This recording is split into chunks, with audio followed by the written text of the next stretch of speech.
Welcome to back to basic channel. ये personality theory की next video है। इससे पहले वाली वीडियो में हमने इरिक इरिक्सन की थ्योरी और अल्फ्रेड एडलर की थ्योरी को पढ़ा था। इस वीडियो में हम एरिक फोम की पर्सनैलिटी थ्योरी को डिस्कस करेंगे। आइए शुरू करते हैं अपनी एरिक फोम की पर्सनैलिटी थ्योरी। एरिक फोम ने अपनी थ्योरी में कंसेप्ट दिए थे ह्यूमन डेलिमा पर, ह्यूमन नीड्स, जिसमें 6 तरह की नीड्स बताई थी: existential need, transcendence need, relatedness need, rootedness, sense of identity, frame of orientation. उसने बर्डन ऑफ फ्रीडम पर जो है अपनी व्यूज़ दिए थे, mechanism of escape, character orientation. इनको जो है हम वन बाय वन करके डिस्कस करते हैं अपनी। Foam take a evolutionary view of humanity when human emerged as a separate species in animal evolution. Foam का मानना था कि ह्यूमंस का जो है इवोल्यूशन होता गया as a separate species animal evolution में। From most basic assumption that human personality can be understood only in light of human history. Foam का मानना था कि ह्यूमन पर्सनैलिटी को हम तभी समझ सकते हैं जब हम ह्यूमन बीइंग की हिस्ट्री को समझ लेंगे। ह्यूमन डेलिमा इम्पोर्टेंट कंसेप्ट माना जाता है फोम की थ्योरी का। The human ability to reason is both a blessing and a curse. Human की जो एबिलिटी होती है रीजन करना, थिंकिंग करना, ये उसके लिए ब्लेसिंग भी है और एक दुख का कारण भी है। It forces them to solve basic dichotomies. इसी रीजनिंग के कारण ह्यूमन बीइंग को अपनी लाइफ में कुछ बेसिक डाइकोटोमीज को जो है सोल्व करना पड़ता है। Fromm refer to this as a existential dichotomies because they rooted in people's very existence. Fromm ने जो है इस डाइकोटोमीज को एग्जिस्टेंशनल डाइकोटोमीज कहा है क्योंकि जब से जो है ह्यूमन बीइंग इवोल्व हुआ है, ये तभी से जो है उसके नेचर में है। Human cannot do away with these existential dichotomies. The only react to these relative to their culture and personality. Human जो है इन डाइकोटोमीज से दूर नहीं जा सकता। इसके पास सिर्फ एक ही रास्ता है इन पर रिएक्ट करने का, अपने कल्चर और पर्सनैलिटी के अकॉर्डिंग। डाइकोटोमीज होती क्या है ये हम इस एग्जाम्पल से समझ सकते हैं। Can you steel medicine for saving her mother? क्या आप जो है दवाई को चुराएंगे अपनी मदर की लाइफ को सेव करने के लिए? इसमें डाइकोटोमी क्या है, आपको जो है मेडिसिन चुरानी है। अगर आप उसे नहीं चुराते हैं तो आपकी मदर की जो है वो डेथ हो सकती है। तो आप अपनी लाइफ में क्या डिसीज़न लेंगे? क्या आप अपनी मदर की लाइफ को बचाने के लिए उस मेडिसिन को जो एक क्राइम है चुराना, क्या आप उसे चुराएंगे या नहीं चुराएंगे? तो इस तरह की डाइकोटोमीज हर टाइम जो है हमें सोल्व करनी पड़ती है अपनी डेली लाइफ में। फोम ने 3 तरह की डाइकोटोमीज के बारे में बताया था। पहली, between life and death. Self awareness tells that we will die but we try to negate this. हमारी अवेयरनेस, ये सारी जो नॉलेज ये कहती है कि एक दिन हमारी जो है वो डेथ हो जाएगी, लेकिन हम इस सच को जो है हमेशा नेगलेक्ट करते रहते हैं, मानने से इनकार करते रहते हैं। तो हमेशा हम जो है इसी डाइकोटोमी को सोल्व करते रहते हैं लाइफ और डेथ की। Next is humans are capable of complete self-awareness, but we also aware that life is too short to reach the goal. ये कहना चाहते हैं कि ह्यूमन बीइंग जो है ना वो कैपेबल होता है अपनी लाइफ में सेल्फ अवेयरनेस को अचीव करने में, लेकिन दूसरा सच ये भी है कि हमारी लाइफ बहुत ही शॉर्ट है, जो हम जो है इस गोल तक नहीं पहुंच पाएंगे क्योंकि हमारी लाइफ जो है वो बहुत ही शॉर्ट है। थर्ड डाइकोटोमी है between aloneness and union. They are aware of themselves as separate individual and at the same time believe that their happiness depends on fellow things. हम जो है ना अकेले रहना चाहते हैं, एक इंडिविजुअल सेपरेट होकर रहना चाहते हैं, लेकिन दूसरी तरफ ये भी एक सच है कि हमारी जो लाइफ की हैप्पीनेस है, लव है, वो दूसरे लोगों पर डिपेंड करता है। तो हम हमेशा इसमें रहते हैं कि हम अलोन, अकेले रहे या दूसरे अपने फेलो बींग्स के साथ रहे। तो ये भी एक तरह की डाइकोटोमी है जो फोम ने अपनी थ्योरी में बताई थी। एरिक फोम का नेक्स्ट कंसेप्ट था ह्यूमन नीड्स पर। These needs emerge during the evolution of human culture, find an answer to their existence and to avoid become insane. Human needs जो है वो ह्यूमन के इवोल्यूशन के टाइम पर ही emerged हो गई थी, जो लाइफ टाइम जो है उनके साथ चलती है। पहली नीड है रिलेटेडनेस की नीड। हर पर्सन के अंदर ये नीड होती है कि वो दूसरे लोगों के साथ अपने रिलेशनशिप बनाए, अपनी फैमिली, पीयर ग्रुप या अपने सोशल रिलेशनशिप को बनाए। फोम ने पोस्टुलेट किए थे 3 बेसिक वेज पर्सन में relate to the world. Fromm ने बताया 3 तरीके से लोग जो है वो दूसरों से रिलेट करते हैं। सबसे पहले सबमिसिव वे, दूसरा पावर, तीसरा love. Submissive people search for relationship with domineering people. Power seeker welcome submissive people. Submissive people वे लोग होते हैं जो रिलेशनशिप बनाते हैं डोमिनेंट पर्सनैलिटी से किसी। पावर सीकर जो है वेलकम करते हैं इन सबमिसिव लोगों का। Submissive people and domineering people establish a symbolic relationship. Submissive people और पावरफुल पर्सन के अंदर एक सिम्बोटिक रिलेशनशिप बनता है। सिम्बोटिक रिलेशनशिप वो रिलेशनशिप होता है जिसमें गिव एंड टेक होता है। जो सबमिसिव होते हैं उन्हें पावर मिल जाती है एक पावरफुल पर्सन के साथ रहने से, और जो पावरफुल होते हैं उन्हें सबमिसिव लोगों के साथ जो है वो रिलेशनशिप बनाने का मौका मिल जाता है। तो इन दोनों के बीच में जो है वो सिम्बोटिक रिलेशनशिप बनता है। Symbiotic relationship are drawn not by love but by desperate need for relatedness. Symbiotic relationship जो होता है वो किसी लव फीलिंग से नहीं बनता है, बल्कि डेस्परेट नीड होती है, एक अपनी नीड को पूरा करने के लिए रिलेशनशिप बनता है, रिलेटेडनेस की नीड को पूरा करने के लिए। तीसरा रास्ता है love. Love is the only way United people with the world. Love जो है तीसरा रास्ता होता है ताकि हम यूनाइट कर सके, मिल सके, दूसरे लोगों के साथ जुड़ सके इस वर्ल्ड में। The art of loving foam identify care, responsibility, respect and knowledge. ये 4 बेसिक एलिमेंट बताए जिसकी वजह से जो एक जेन्युइन लव में होते हैं और जिससे हम यूनाइट कर सकते हैं इस वर्ल्ड में दूसरे लोगों से। नेक्स्ट नीड है ट्रांसकेंडेंस की need. It can be defined the realm of purposefulness and freedom. ये लोग जो है अपनी लाइफ में कोई पर्पस ढूंढना चाहते हैं, फ्री होना चाहते हैं। People can transcend their passive nature by either creating life or destroying life. कुछ लोग ऐसे होते हैं जो लाइफ को, उनका नेचर होता है लाइफ को क्रिएट करे, और कुछ का ऐसा होता है कि वो डिस्ट्रॉय करे। तो 2 तरह के लोग होते हैं ट्रांसकेंडेंस की नीड वाले। मैलिगेंट एग्रेशन के बारे में जो है फोरम ने बताया था। ये क्या होता है? Humans are the only species to use malignant aggression to kill for reason other than survival.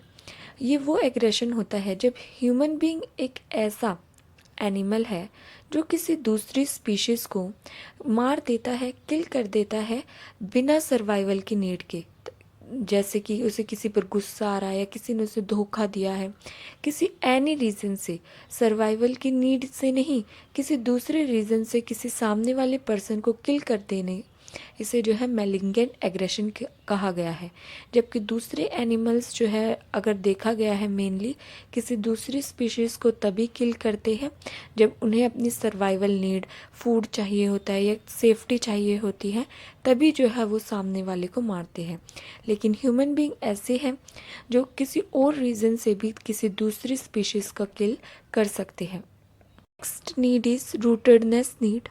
The need to establish root और feel at home again in the world. एक इंडिविजुअल ने इस वर्ल्ड में अपनी लाइफ को spend कर लिया है, अब वो जो है अपने रूट जहाँ से वो आया है, अब वो वहाँ पर जाना चाहता है, अपने होम में, अपने घर में वापस जाना चाहता है।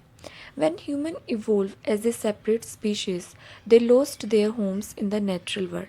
जैसे जैसे ह्यूमंस इवोल्व हुए हैं वो लॉस्ट होते गए हैं इस वर्ल्ड में, अपने नेचुरल वर्ल्ड से जो है लॉस हो गए हैं। At the same time, their capacity for thought enabled them to realize they were without home root. लेकिन उनके माइंड में ये थॉट रहता है कि वो अपने होम में नहीं है, वो बहुत दूर है अपने घर से। लेकिन जैसे अब उनकी लाइफ वो सफिशेंटली स्पेंड कर लेते हैं इस वर्ल्ड में, अब वो जो है अपनी रूट के पास, अपने होम में वापस जाना चाहते हैं। ये इम्पोर्टेंट नीड है जो बहुत से कॉम्पिटिटिव एग्ज़ाम में जो है पूछी जाती है। Sense of identity. The capacity to be aware of ourselves as a separate entity. ये लोग जो है सेल्फ अवेयरनेस चाहते हैं, इनके अंदर नीड होती है अपने आप को जानने की। They do not have to surrender their freedom and individuality in order to fit into society because they possess sense of identity. ये लोग जो है अपनी फ्रीडम को और जो अपनी इंडिविजुअलिटी को, यूनिकनेस को नहीं खोते हैं सिर्फ इसलिए कि इन्हें फिट होना है सोसाइटी में, क्योंकि इनके अंदर सेंस ऑफ आइडेंटिटी की नीड होती है। फ्रेम ऑफ ओरिएंटेशन, इसमें जो है being split off from nature, human needs a road map to make their way through the world. इसमें जो है एक ह्यूमन एक मैप बनाता है, रोड मैप बनाता है कि उसे कहाँ जाना है, क्या करना है अपनी लाइफ में, इस वर्ल्ड में क्या करना है। तो एक तरह का रोड मैप जो है वो बनाता है। Without such a map human confused and unable to act purposefully and consistently. बिना इस मैप के उसका जो है ह्यूमन का, उस इंडिविजुअल का जो है पर्पस ही लॉस हो जाएगा, वो कंफ्यूज हो जाएगा, अनेबल हो जाएगा कुछ भी एक्ट करने में कि उसे करना क्या है, जाना कहाँ है, क्या उसका गोल है। तो उसके लिए इन अपने पर्पस के लिए जो है एक रोड मैप होना ज़रूरी है इस वर्ल्ड में। तो इसे फ्रेम ऑफ ओरिएंटेशन की नीड कहा है। इरिक फोरम ने जो है एक कंसेप्ट दिया था, the burden of freedom. Freedom is responsible for feeling of isolation and loneliness, but it also the process humans to become reunited with the world. The burden of freedom result of basic anxiety, feeling of being alone in the world.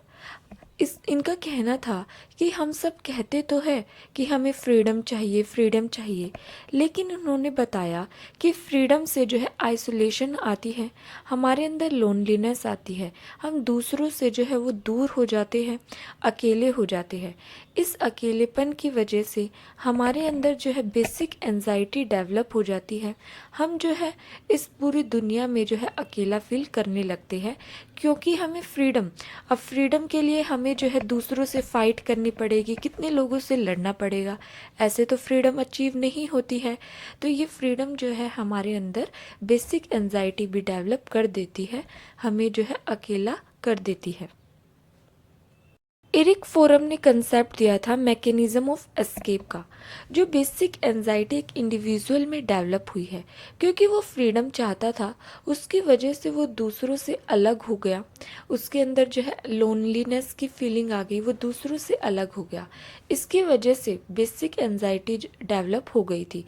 इस basic anxiety को overcome करने के लिए वो जो है कुछ escape ढूंढने लगता है। तो उस एस्केप के बारे में जो है एरिक फोरम ने बताया था।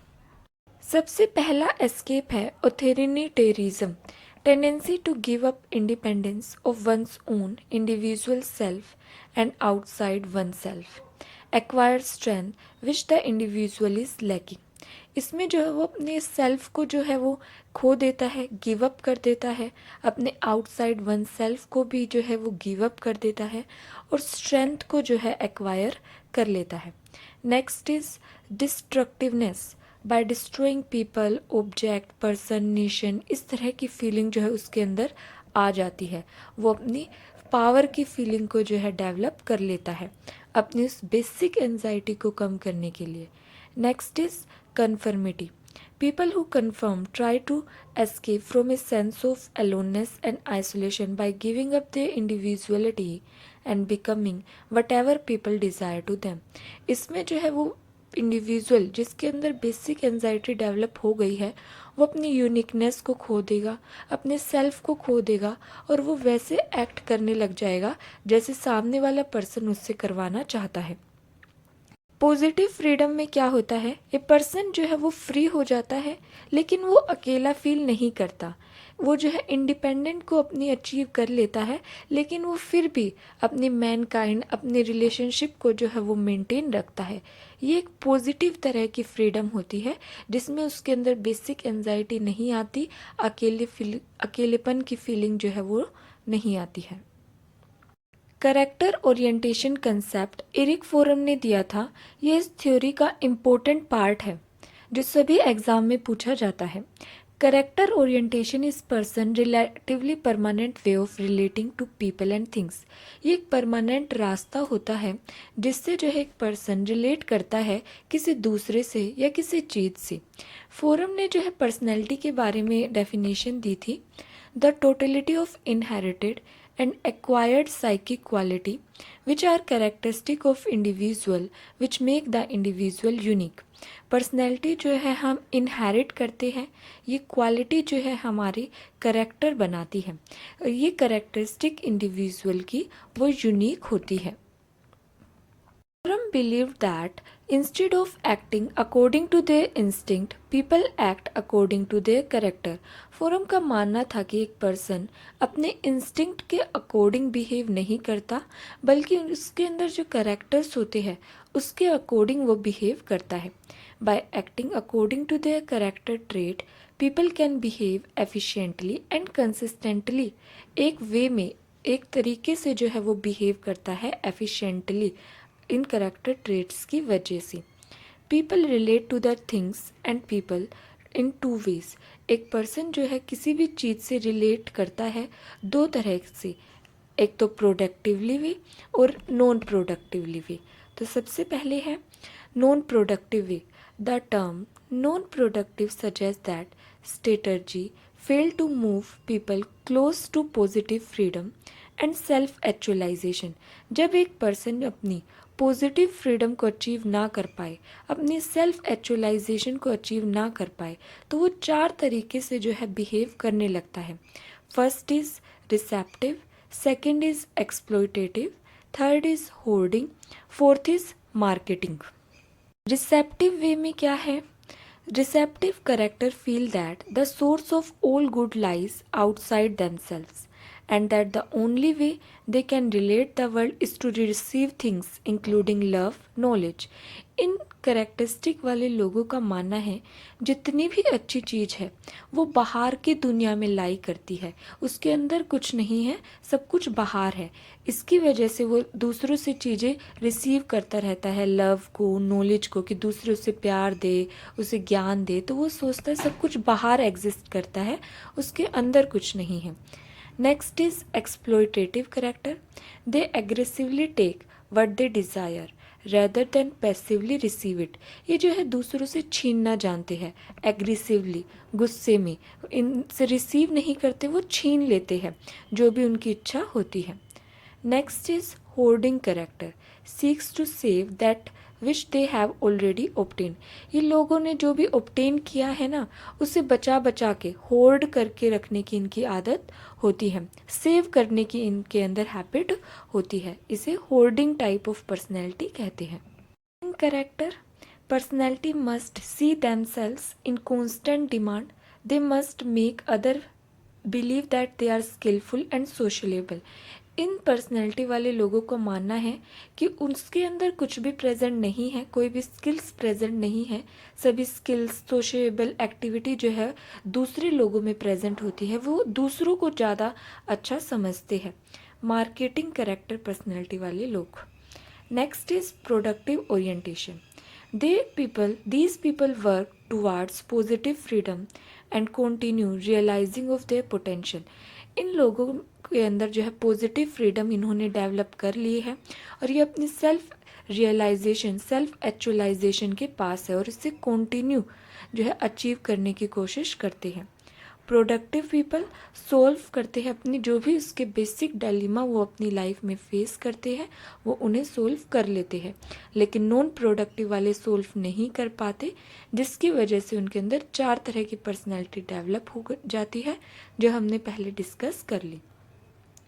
तो ये थी एरिक फोरम की personality theory. Thank you for watching this video.